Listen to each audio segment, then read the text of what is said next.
This Sunday, we make our way back to the beginning as we celebrate the first Sunday of Advent.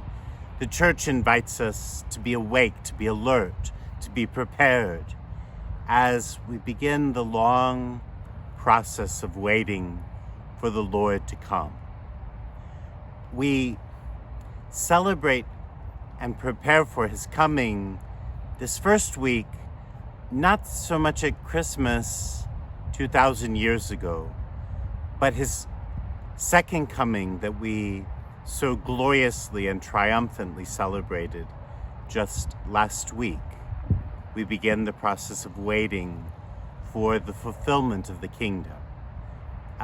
It's true, the Church will allow us as the weeks of Advent progress to make our way to the stable in Bethlehem, and we'll join the prophets waiting for the Messiah, the Hebrew people living in expectation, Mary, the Virgin Mother, cherishing her child as she awaited his birth. Like all of that we will do, but we begin already waiting for the Lord's coming in its fullest sense. Now there's different kinds of waiting, and the Church, I think, wants us to reflect during these Advent days on what it means to wait. Because sometimes the waiting is just those who find themselves in the doctor's office, and for whatever reason, it's not 10 minutes and it's not half an hour and it's not an hour, but it's 2 or 3. Or maybe we were taken by ambulance to an emergency room, and while we've been admitted, there's no bed, and so we wait, and we wait, and we wait. This passive waiting, hoping that at the end of this time of waiting, what we need will begin to happen. This is not the waiting of the kingdom. It's not the waiting of Advent. There are other aspects to this waiting that will invite us to be part of the process, that an expectant mother like Mary doesn't just wait for the birth of her child. She's actively part of that happening. And she lives differently in this time of waiting and expectation. There's a certain aspect of this maternal waiting and expectation in pregnancy that speaks to these Advent days. But there's even more. There's a realization that what we wait for is already here.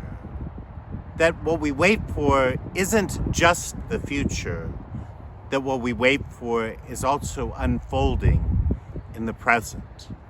And that sense of unfolding is very much at the heart of our waiting.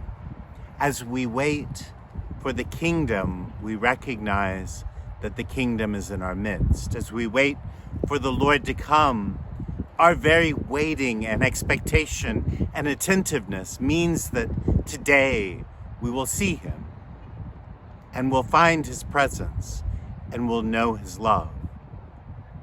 I was thinking, for us as a parish, those of you who are part of Mary Mother of the Church parish, this process of waiting is very much the reality of our parish community.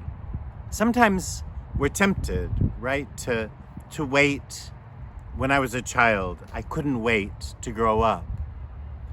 But I'm not sure at what point I did or will. And so that process of growing up is already unfolding and happening in those who long for it and wait for it and are attentive to it.